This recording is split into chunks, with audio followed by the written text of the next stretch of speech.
Hello friends, in previous class that I gave you the introduction of trigonometric ratio. Now we will trigonometric ratio of exercise 8.1 CBSE 10th class. Now we will start today exercise. But before starting the exercise, we will revise something. A formula PBP upon HHB. अब मैंने बताया था आपको जो sign होता है, sign वो क्या होता है P अपॉन H. ये क्या होता है sine theta. Okay. B upon H ये क्या होता है आपका cos theta. And P upon B क्या होता है आपका टेन थीटा. ओके. और इसका अपोजिट टेन का अपोजिट होता है आपका कॉट, यानी कि B upon P. Okay. Cos का अपोजिट होता है sec theta. Okay. And then sine opposite is cosec theta H upon P. तो ये आपको बता देना ज़रूरी था क्योंकि कल बताया था. May B I think so आप भूल गए हो, लेकिन अब मैंने रिवाइज़ करवा दिया है. तो अब आगे बढ़ते हैं. इसके अलावा एक बहुत ज़्यादा इंपॉर्टेंट चीज़ मैं बताना चाहूँगा. Suppose to we have a right angle triangle ABC. Okay, where angle V is right angle, I mean to say 90 degree. अब here are two acute angle A and angle C are acute angle. अब यहाँ पे क्या बात याद रखने वाली है, अगर आप एंगल ए की बात करते हो तो एंगल ए के लिए perpendicular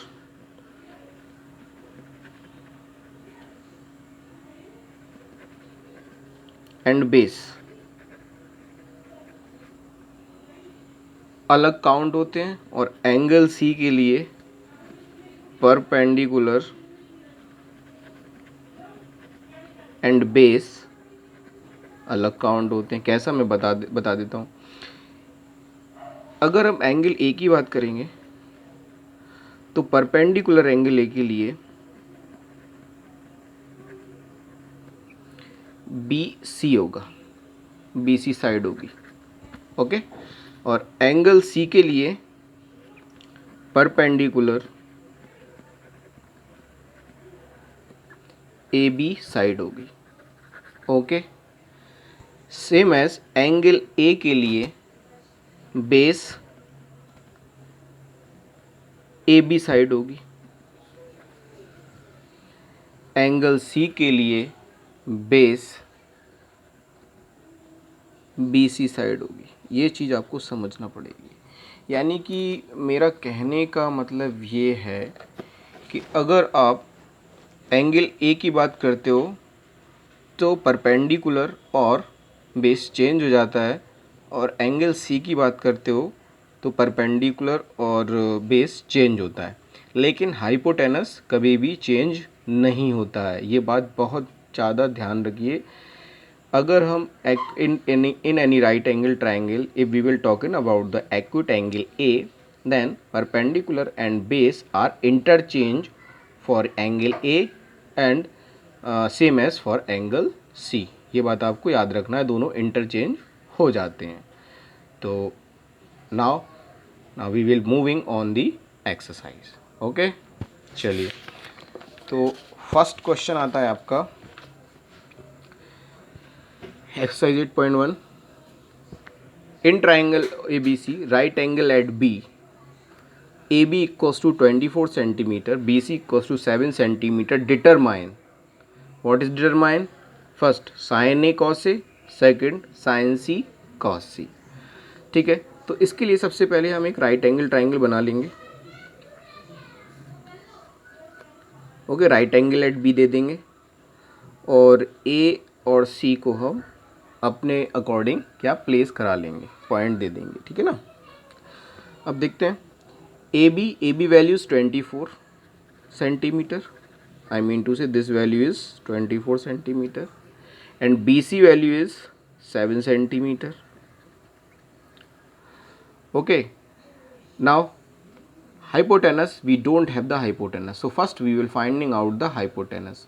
How to find the hypotenuse? See, from the Pythagoras theorem, from the Pythagoras theorem, AC square equals to AB square plus BC square. I mean to say hypotenuse square equals to perpendicular square plus base square. AC value you have to finding out the AC value, and AB value is 24 square plus BC is 7 square. Okay, got it. Then after AC square equals to 24 square is 576. अगर नहीं निकालना आता है तो मैं इसकी short trick बता देता हूँ आपको, how to find the square short trick. Suppose to B it is 24. आपको एक फॉर्मूला याद रखना है, a into B into 2. Okay, तो then 24, now a is 2 and b is 4. So first of all square of 2, the 2 square is 4. आप ऐसे लिखेंगे 0 4 and 4 square is 16.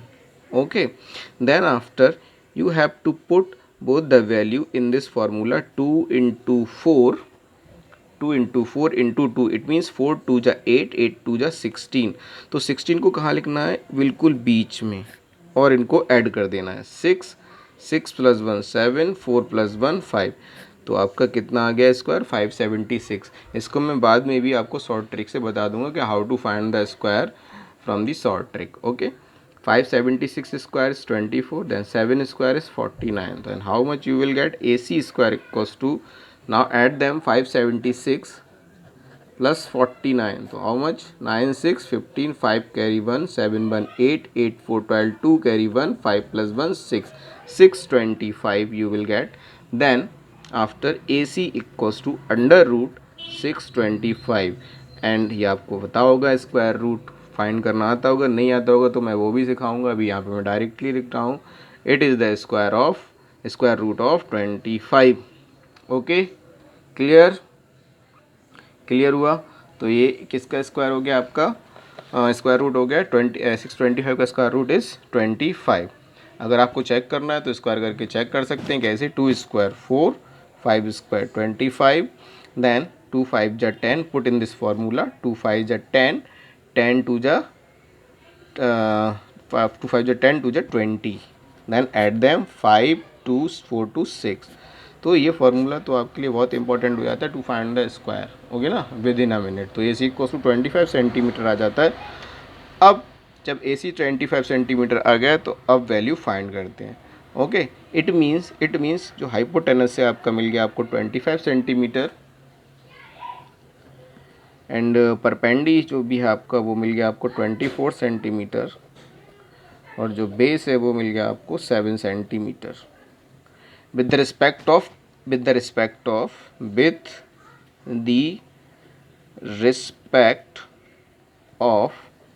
एक्वेट angle C के रिस्पेक्ट में. ओके ना, okay, acute angle C, with the respect of acute angle C.